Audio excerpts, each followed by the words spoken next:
Welcome to this new session of Edly Academy. Just as a reminder, we are doing these interview sessions with thought leaders in the field of learning, both online and offline, and publishing them on Edly Academy, which is an online repository of free content. That's all things concerning learning. Thank you so much for having me today.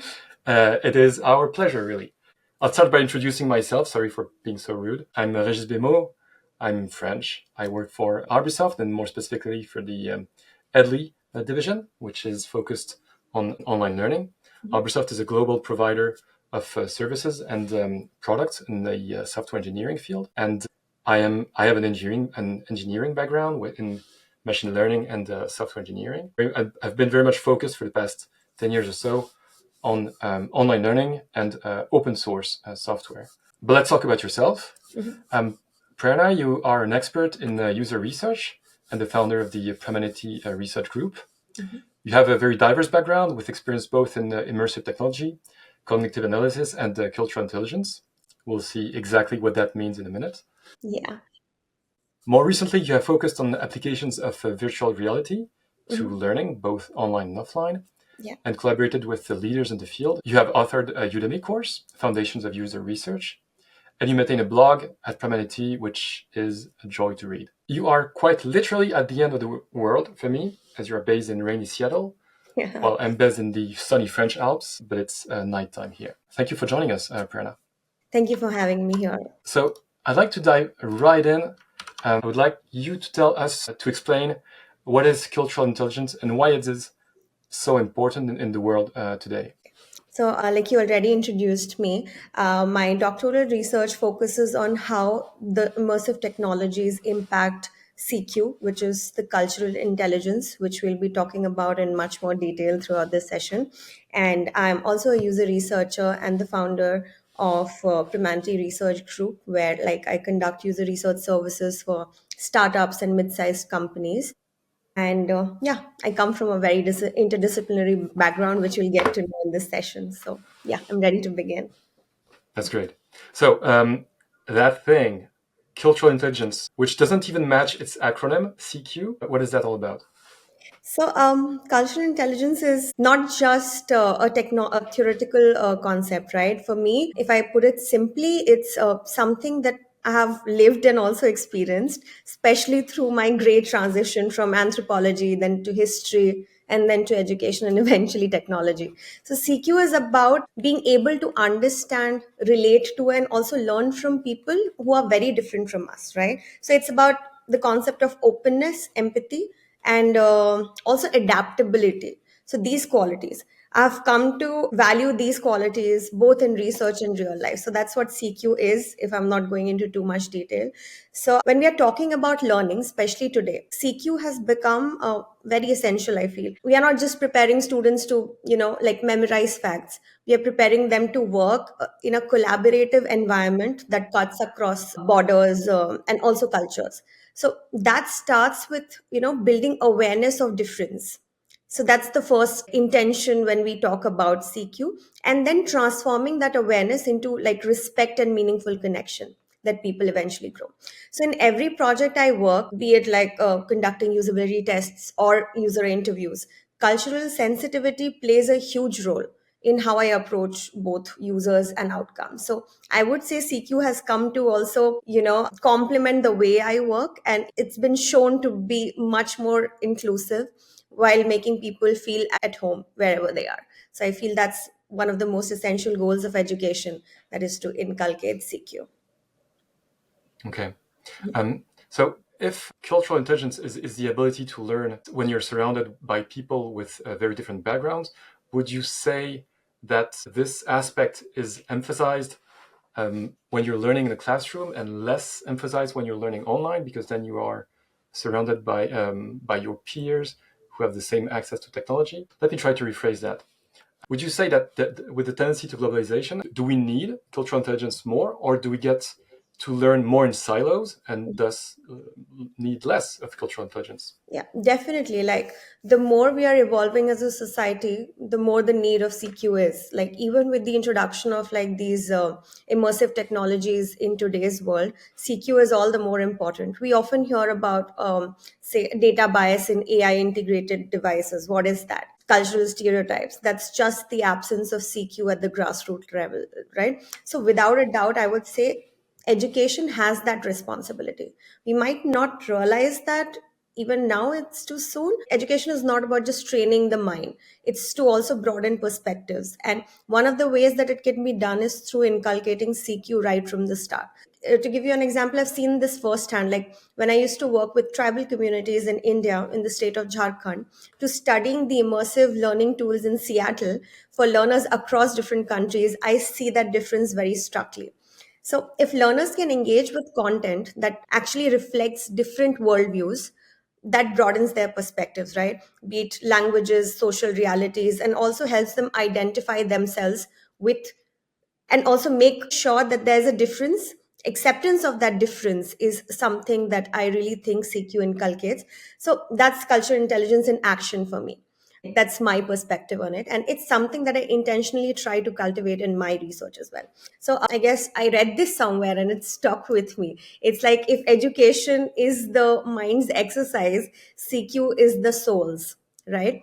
So that's something that has always stuck with me and find it very like appropriate. So yeah, I would say more than ever CQ is needed now with the coming of these immersive realities. I guess that's what, like, that's how it would help shape representation of each community, each country, each identities. So I want to talk about these immersive realities, but before that, I want to address something else. You mentioned that CQ should be taught right from the start. So I'm assuming that you're saying it should be taught in schools. In practical terms, what does that mean? So, like I already mentioned, that CQ should be one of the goals of education, right? But currently, that's not the state uniformly across the globe. So, by it, what I mean is, like, suppose there are these NCRT books in India. Like I'm talking about the early 90s when I was in K-12. So, we had these representation of white identities and the people with non-white identities, and it was very clear to us that all the positive things aligned with the white person in question, and all the negative traits aligned with the non-white, non-Caucasian person. So that's what you see is the cultural stereotype which leads to bias. So fairness is an obsession in South Asian countries, maybe, even when that's not the actual skin color from for the people coming from that geographical location, right? And how did this happen in the first place? So it's the imposition of colonialism and the kind of educational system that happened. So if this was to discontinue and the foundations of CQ were to be incorporated in the traditional curriculum, which could be personalized according to the countries in the world, it would not lead to the rise of this, segregated identity based on race or color, right? So I think CQ, when introduced at the grassroots level, would help us create thinkers and people who would have a very unbiased opinion of the world before they start out. So that would be really helpful in also when they design technology, that would be inherently inclusive, would like cater to every community's needs because there's no bias in that. And would you say that technology allows us to make up for the deficiencies concerning CQ in the earlier at the earlier age? Is there still hope for people who have been using those books that you've been talking about in India, in particular using technology? So, yes, like I feel the more the world is becoming a smaller space, the broader the horizons of the people are becoming. Like, for instance, even when we were taught those books, but eventually we realized what's right and what's wrong. But it took time, right? So, introducing CQ at the grassroots level would help with that. They would already create a very well aware, unbiased personality of the learners. But, however, when technology is concerned, so I have always felt that technology would act as a bridge and help us get on the other side. It's not a replacement, it's a bridge. So, in my own experience, like coming back to the VR based learning field, When we test like VR based learning apps, I see how tech, when paired with, thoughtful like design, can evoke curiosity, emotion, and even cultural reflection in the learners. Like, for instance, you might be aware of a recent controversy that came out regarding a Disney film where a Disney princess was shown as black. Moana, I guess it was that. And it was hard for people to accept that because that has never been done before, right? And why was it hard? Because of the absence of CQ. That's what it is. So, but we have to be like cautious, even with technology being present now, because it alone cannot magically lead to learning. We need to make efforts to make it inclusive. For the sake of precision, I think it was Little Mermaid, right? Yeah, yeah, that's correct. Not Moana, my bad. Yeah, The Little Mermaid. So are you saying that there's hope that we can teach those haters not to hate anymore because thanks to CQ? I don't want to sound dismissive. I'm really genuinely interested in how we can apply this to fix this problem. Yeah, I think definitely, and to answer your question, I see that happening right now as well. Like the new generations that are coming up, they are much more aware, evolved than we were at their age. So that's what progress looks like. They are like more politically correct now. They understand like the concept of like acceptance of the differences in a very inclusive manner. So I feel with the introduction of like unbiased education and CQ, different aspects of CQ, this is already being achieved even in a very small scope right now, but it would eventually grow. And drive me through this. So I put a VR headset on to train in whatever skill I need to learn. And then at what point does CQ come into play in the learning material? Is it with the people that I interact with, the material that I learn? See, for instance, I'll give you an example. Suppose you have put on your VR set and you want to explore, say, the city of Seoul in Korea, in South Korea. And in contrast to that, you also want to visit maybe a quiet forest in Amazon. So you are in those immersive environments. But if the researcher or the person who's leading the research has not provided you with a layer of cultural framing, it would just be another cool simulation for you, right? So the cultural context is very important in order to like promote and understand the difference, the acceptance of difference. I guess that cultural framing is on the educators, like how do they include it in the content. It's similar to curriculum design, right? The content creation for the immersive platforms is very similar to the curriculum design when it comes to the traditional books for learning in students. So I feel that has to be very mindful in order to inculcate the understanding of the different cultural identities present. And learning is unfortunately a lot about grading. And whenever we learn something, we tend to be graded on whatever we learned. This question is going to be very naive, so sorry about that. And CQ does sound a lot like it was, the name was inspired by IQ. And so I'm guessing that it refers to a figure that we could measure in people. Does that mean that we are able to grade people's CQ, or that we're able to measure how people make progress through these immersive experiences? That I would say definitely yes, but also no, because a CQ is not a quantitative entity, right? Like a CQ has different parts, behavioral, motivational, and many others. So in order to like calculate those, you won't get a quantifiable number at first. We are working on that, but eventually when you see, uh, it's all interrelated. Like when a person, if you say he has elevated CQ, how would you know that? They would be more culturally accepting. They would be engaging with content that won't be familiar to them, but they'll still have a better response to that content since their EQ is elevated. And I guess to calculate motivational CQ, which is not my domain of expertise, but there is a definitive, I may be wrong now, but there is a definitive metric to calculate the behavioral CQ and the motivational CQ as well. I cannot say it for sure because I have not been a part of those researches that have been going on, but I definitely have come across a lot of papers where people are able to measure the CQ. There's this scale, cultural intelligence scale, CQS, which we use. It is an instrument which you can customize according to your research, and you can ask those questions to the participants of the research study. And on the basis of answers that they give, and when we rate them, it becomes very evident that before the experience, what was their score and what was their score after the experience. So that's how we gauge if there was an increase in the CQ scores. If we have to take CQ as a complete set, although CQ has four other parts. So yeah, just saying it like broadly. Okay, yeah, makes sense. Um, let's talk about curriculum design. So let's say I teach, I don't know, mechanics, general mechanics, maybe economics, which is more applied to real life. Mhm. But then I'm not a CQ expert, so I produce this curriculum, which will then be taught either in class or via immersive technology as VR. But then, how do I make sure that the curriculum that I produce is carefully designed with respect to CQ?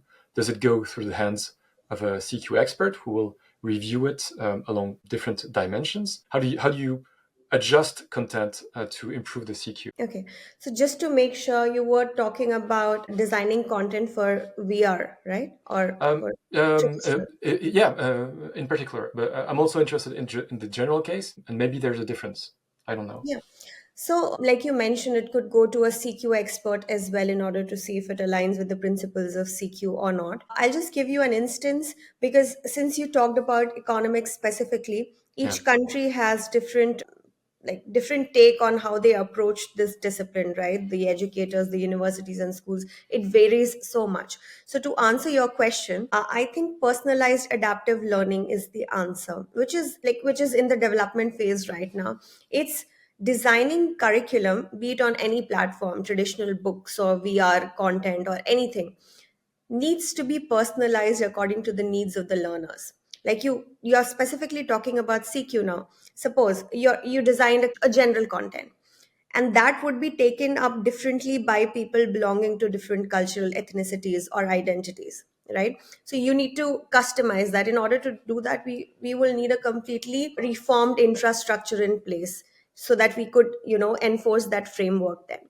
Now we do not have that framework, so that's what we are striving for. In order, like, if we, instead of doing this, if we go down the route of personalized adaptive learning, that would be much more aligned with CQ, like introducing CQ with your economic knowledge, the factual economic principles or whatever, along with CQ. It would be seamless. Then you won't feel like, okay, I have to now introduce the CQ factor. It would be embedded in your design when you are going for personalized adaptive learning, which should be the goal of the education industry now. So you mentioned adaptive personalized learning. Um, I'm hearing AI, or at the very least, machine Yeah. learning, because yeah, we need to automatically adjust to the learner. And AI is here to like make that possible. I feel personalized adaptive learning without AI doesn't seem feasible. With AI, it could be achieved. Yes. So, what was your question? I didn't ask any question because it seemed to me that we were doing a segue into AI. It seems like Oh, all conversations lead to AI at some point. Okay, this is going to be an obvious question. How do we make sure that the learning models that that we train and that we use to personalize the learning, how do we make sure that these models do not have strong biases? We often talk about a bias in training data sets, but even the most popular AI models today, from ChatGPT and Anthropic and DeepSeek, they all have very, very strong alignment rules. Is that compatible with a teacher that would really adjust to different learners? Is that strong alignment necessary? But like with the coming of these large language models in the public domain now, since it's open to everyone across the globe, the main issue that it's facing is data bias, right? So they're being trained on data sets that are already biased. and have cultural stereotypes, not just cultural, like social, depending on each country's thing. Like, like for instance, before I delve into this question, I was just using AI, I guess, last week with a couple of colleagues. So I just provided a photograph of me and I asked them to imagine me as a professor. So they made me old. So they made my picture really old with glasses, and my hair was all gray. So I was like, this is how the model perceives professors to look like. So that's not just like social, cultural, like every is that you can imagine, racist, ageist, and everything. So how do we like work around that? So the main priority for these companies right now is to produce their own version of these LLM models, and Yeah. they need to be quick for the stock prices to go up. So nobody is actually paying attention of what kind of data they're being trained on, right? It's all about the money right now. So eventually I feel in the next step that would be one of the major concerns for people, if I hope that is that why these large language models are enforcing those stereotypes which everyone has been trying to do away with, right? So I feel data bias is one of the biggest challenges when it comes to using large language models, and also AI. And when it comes to especially learning, it like scares me, like if the learners and students are nowadays using large language models for their home assignments to even study things, and they come across these biased, stereotypical uh, content on those large language models, then that's the most dangerous thing, because they would now build their foundation on that information, right? Which would be detrimental for them in the future, because it would all be taking in wrong information. I think that is one of the biggest challenges of introducing AI in any platform, be it VR, be it traditional, or any curriculum. Personally, I have another worry concerning large language models. It is this alignment thing. So let's go back to teaching and learning. Let's Mhm, say I want to teach a course on environmental activism.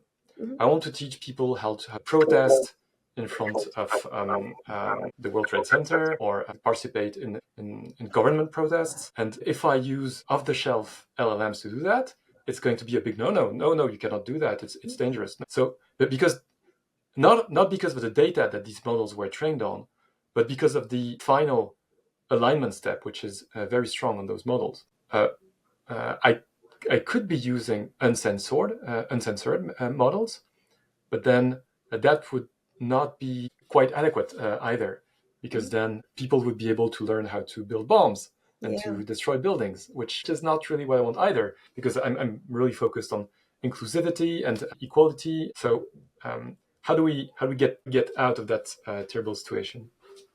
Well, that's the question that has been troubling all of us together. I wish I had a clear cut answer for that, but I just feel if the big techs who are developing these models are more, I don't know, if they gatekeep the kind of data they train their models on, that would be the only solution, because none of the other people have access to training those models, right? And I'll just give you a small example. Like, since I'm in my third year, yeah, now third year of doctoral research right now, so I have been getting emails from these third party companies claiming that you need to train these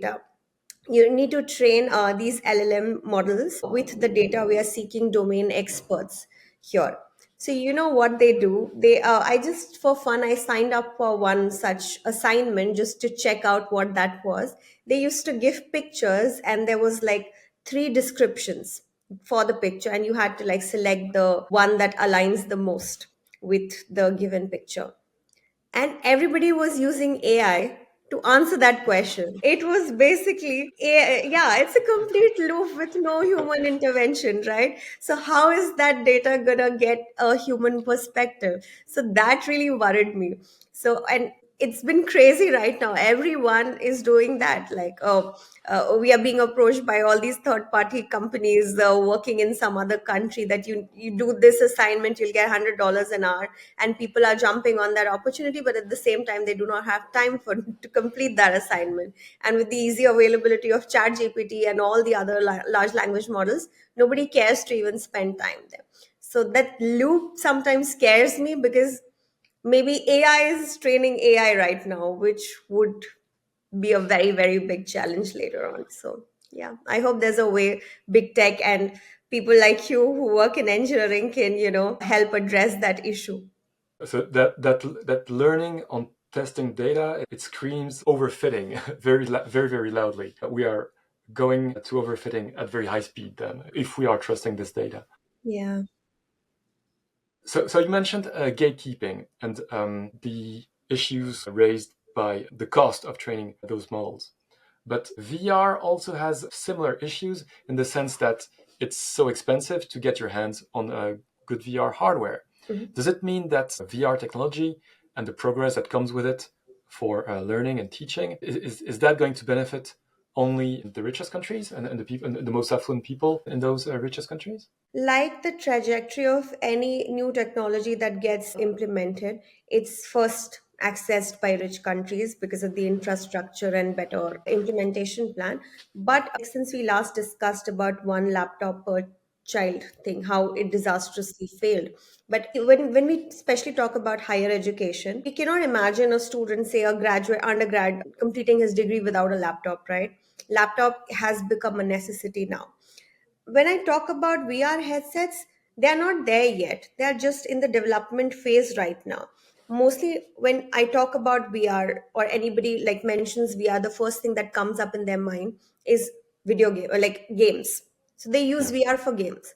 VR for learning is a very niche area right now where a lot of research has been going on. And there have been many, many pilot studies which have showed better engagement, better concentration, knowledge retention, better motivational CQs as well. But I do not think the research is also at a place where we can talk about wide scale implementation of it right now. Like, for instance, in the US, there are a few big tech companies who have been distributing these VR headsets as a pilot study to see how the students and the learners respond to learning through VR initiative. So, and that's a question I think about a lot. Like, I understand there's skepticism when it comes to applying any new technology, and even in the curriculum and in traditional education sector, educators also are a bit intimidated with the new technology coming in because there is always lack of infrastructure, teacher training, and everything there. So I feel in order to incorporate VR, or for that matter any other technology in the education sector, we need a robust ecosystem. And if the ecosystem is not ready, no technology, no matter how expensive or cheap it is, would make a cut there. And also, when you talk about challenges, I guess the VR headsets being expensive is one of the biggest challenge. But we have seen how it is navigating the field, because the first VR that was launched was very expensive. I guess it was for like $500 or $600, but now we have those which are $199. So eventually, I think with the increase in competition in the market, the price will eventually go down, but not as much as low as you would need for everyone to adapt to it. So I do think about that a lot. And also, I feel there's another added risk to VR, wide scale VR adoption, because it's about the hardware as well. Like, you wear it on your face, the hardware needs to be light, it needs to be comfortable, it needs to be inclusive for the people who are differently abled as well. And they are like doing things in that aspect as well, because now if you go and buy a VR app, a person with glasses can also use it while putting their glasses on. They have this extra space and cover that you can like adjust that headset. So I see how they are bringing in inclusivity so that everybody feels connected and they can use the device. But I do feel it's a long way to go before we talk about wide scale implementation. And also, without like proper teacher training and in like thoughtful content design and also community support, I don't think the adoption would be easy. It would be very challenging. But I know I'm going on because it's one of the topics closest to my heart. I'm cautiously optimistic as well. Like, when I first began learning about VR, I didn't have any formal training in it. It was very new, but I have great mentors and peers, who helped me navigate in this area. And also, in addition to this, I taught myself. I used like free resources and learned how to adapt to the research methods concerning these VR tools. So now when I run studies using headsets, I see the impact VR can have when it's paired with good pedagogy. So that's the key difference. I feel we now know what we do not need to repeat from the past. So yeah, I would say that. Yes, there are all these issues that you mentioned that prevent VR from being widespread and widely At the adopted. moment, yes. Um, this despite the fact that, so you also mentioned a price tag of $200, which is already lower than a laptop Yeah. price. So it seems that the barrier to adoption is not just the price. It's also, like you mentioned, a comfort Yeah. ecosystem, learning resources, etc. So would you say that VR needs a killer app to get widespread adoption? And would that killer app be learning? Yes, I guess there are a lot of VR applications which support learning, especially the VR language learning apps. There are many who are like outperforming the traditional ones. They're Immerse Me. These are applications which have been helping people learn new languages in an immersive manner, and there has been continuous research going on to see whether it has more potential than the traditional methods or not, and we are happy that it's showing leaning towards the VR applications, learning applications, especially when it comes to language learning. So we see how these applications are making a mark in the field, because if you just look up these applications, you would see the kind of impact they're doing and the innovations they're bringing in every single day. So it's a very this is an area with untapped potential, and there are a lot of avenues to exploit now since it's an emerging field. So yeah, I feel there's a lot of cutting edge work going on. So, which part of the education sector is susceptible to be most impacted? Is it going to be K 12, middle school, higher ed, lifelong education? I think for the moment, higher ed and also like lifelong learning section, like that does not have any association with any like institutional organization. But I think higher education is currently the best fit, because what I feel is university students have more autonomy and motivation to explore immersive tools, right? So all these big tech companies, in order to get feedback from their target audiences, are making these headsets available to higher ed undergrad grad students compared to K-12, because there are legal issues around it as well, because you have a lot of formalities when you have to deal with K-12 students. So in order to check if the kind of content and the kind of applications that they have on VR now is a better fit for higher education learners, I feel. But I also do see like huge potential in K-12 education if the content is like designed in a very personalized, localized way. And also, if educators are supported throughout the process, I do see K-12 education also like incorporating VR. And we have like examples. All of this is not official, but there are companies who have been working with K-12 education sector in order to see how the VR headsets impact the learning outcomes of the K-12 learners. So I would say yes. And if I were to talk about the future, I think I envision a future where VR is a common tool for adult reskilling programs, I feel, in remote communities. Let's talk about the mental health focused educational modules. So there, I think VR can do wonders. So again, all of this comes only with proper teacher training, proper infrastructure, and a completely robust ecosystem that supports the learners and also the educators. Okay, so that door that you open on the future, I guess it signals my last question, which is, so if you had a magic wand, you talked about all those challenges that affect VR and prevent its adoption. If you had a magic wand, you could make something happen to increase VR adoption in learning and encourage people to learn more and better. What would you do with that magic wand? Oh my God. I just love this question because the thought of having a wand is interesting. Well, if I had a wand, firstly, I would start by, leveling the playing field. Like, I feel every learner, regardless of which country they live in or which section of the society they belong, they deserve like access to inclusive, empathetic, and also culturally informed education, which is the basic preliminary right of theirs. So I believe I would use my wand to make people understand that education isn't about just getting a degree and a job. It's, also to inculcate critical and analytical thinking skills that make you question the foundations. That's how the society is the world, right? So this is the primary goal of education, like to produce thinkers that bring in innovation, sustainability, and also revolution. So, not just a working class with herd mentality.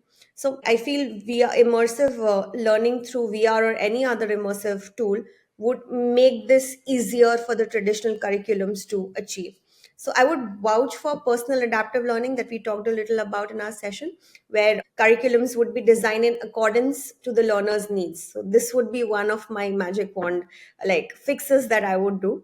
Not something that's one size fits all, but something that like understands their own stories, needs, and pace. Secondly, I would also like to make edtech support a global priority, because when we talk about edtech, we only talk about students, while educators are also the backbone. So I feel the educators deserve better training tools and also better systems of support. So, lastly, as someone who's moved from research labs in Jharkhand, India, to research labs in Seattle, I have seen how deeply unequal the system is and how it can be changed. There are so many avenues that could be explored here. But I do see a spark of change. I believe if we all stay curious, collaborative, we can eventually all get there together, even though not uniformly, but yeah, eventually. So, yeah, those would be my two wishes. They make me super happy because they perfectly align with my long desire to see socialism across the Yeah. world. I root for equality. Yeah, definitely, most Yeah. definitely. I guess education is one of the strongest tools we have at our disposal to, bring about equality and feminism and everything in place, which everything which is wrong in the society, it has answers to all of that. So if used in a conscious manner. I love how we end on that hopeful note. Yeah, Because at the end of the day, it's not just technology; it's the end goal of education. exactly. That's all about. Yeah. Thank you so much for this interview, Prerna. It's been an absolute pleasure. Thank you so much for having me. It was a fun conversation. Yeah, anytime again. Yeah, soon. Thank you so much for having me. It was great.